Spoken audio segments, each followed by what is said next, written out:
आइए सत्संग जी, कहते हैं जहां नवाब रहते हैं लखनऊ, जहां नवाब रहते हैं लखनऊ और रानी लक्ष्मीबाई की धरती को झांसी कहते हैं। हमारी बहनें भी चल के आई हैं झांसी से। जहां नवाब रहते हैं उसे लखनऊ और रानी लक्ष्मीबाई की धरती को झांसी कहते हैं। और जो हमेशा मुस्कुराते रहते हैं उनको तो लोग उदासी कहते हैं। एक साल ताली उदासी जी के लिए आए। वो छोड़ चुकी भजन ये दरबार में होला का सत्संग जी की हवा, अरे हवा आ इंडिया अमेरिका आ जापान पढ़ेला, ऐसा दरबार है खाली बलिया गाजीपुर लखनऊ झांसी ना सत्संग जी। इंडिया अमेरिका जापान के लोग पढ़े आवेला ये स्कूल में का पढ़ेला पर विचार करे के बाद अच्छा लगी तो आप लोग ताली बजाएं लो कि हवा अरे इंडिया अमेरिका आ जापान पढ़ेला, लोग के जगह गीता और कुरान पढ़ेला, लोग के जगह गीता और कुरान पढ़ेला। इंडिया अमेरिका आ जापान पढ़ेला, इंडिया अमेरिका आ जापान पढ़ेला, लोग के जगह गीता और कुरान पढ़ेला, लोग के जगह गीता और कुरान। कोई बात की गलती से समझी, दुनिया में केवल ऐसा मंच ना मिली जहाँ गीता या कुरान एक संगे पढ़ल जा सके। मस्जिद में जाके अगर हिंदू लोग पढ़े लगे हुजूर ये ओम जय जगदीश पढ़े तो भगा बोल रही। अगर मंदिर में मुसलमान भाई जाके कही ला इलाहा इल्लल्लाह मोहम्मद रसूलुल्लाह अल्हम्दुलिल्लाह रब्बुल आलमीन वजह से भगा बोल रही।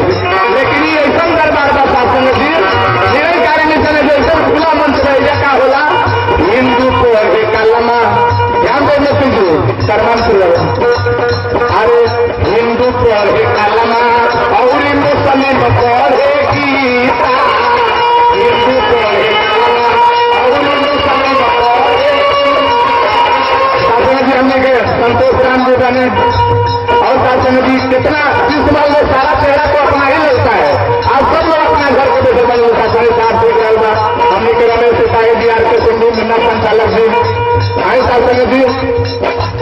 अरे हिंदू पढ़े कलमा और मुस्लिम पढ़े गीता, अच्छा बता में देखे लोग राम मयूरी सीता, सरकार में राम सीता के रूप में खेला निरंकारी में संशासन जी। ना हिंदू ना सिख ईसाई ना हम मुसलमान है और ना होता है धर्म हमारा, हम केवल इंसान है। और जी गीत बहुत लंबा है, आप लोग इंटरनेट पे डाल के रोजे सुना करेंगे सुने रात तो आप लोग यूट्यूब में सुन ले लो। हरि भजन दास निकम लोग बिल्कुल गीत आ गई दास वजह से विराम लोग शासन जी।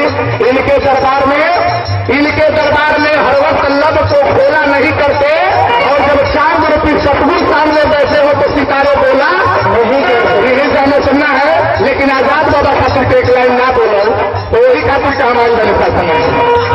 क्योंकि आजाद बाबा करण के हरि भजन तो पूरा हिंदुस्तान के दौरा कर दो। हम करे कि ये बाबा हम बलिया गाजीपुर में गा ले ना करण के ना हो तू देश विदेश ले गई बा। आजाद बाबा के कहले बड़ा सत्य ही रहल बा शासन के विदेश के भी टूर लागल बा। आप लोग आशीर्वाद दे लो। आप लोग के अंत में कहे के बाद अरे बाबा आजाद जी का माल कोइलो, बाबा आजाद जी कमाल करे ना दोनों हाथ उठा के बताओ के बा भैया हो। अरे बाबा आजाद जी का माल कोइलो आधे के कमा जनवा हाल कोइलो,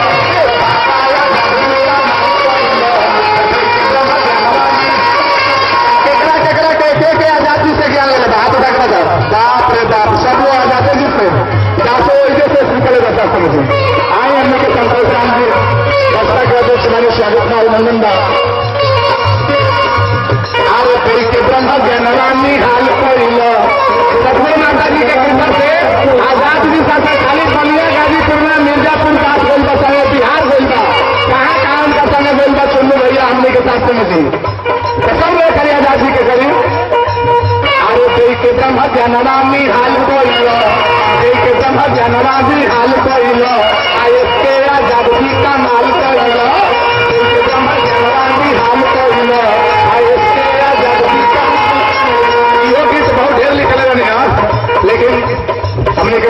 के इशारा हो रहा है, प्यार से कहिए